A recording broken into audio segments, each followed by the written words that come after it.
Normal ba na basahin ng mga magulang ang messages ng mga bata? Naku, ayaw yun ng mga anak natin. Pero ang mga magulang, ang dapat natin ginagawa ay paggagabay. Lalo na pag minor pa ang mga bata.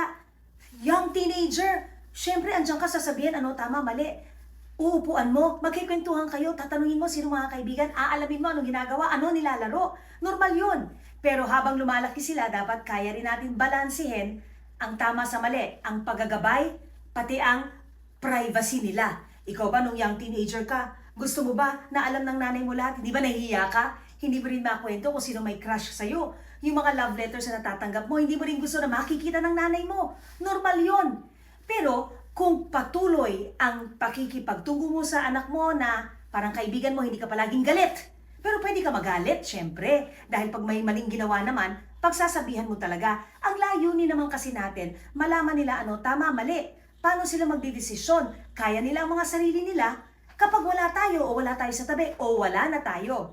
Pag pinagkatiwalaan mo naman kung paano mo pinalaki ang anak mo, bakit takot na takot ka? Think about that.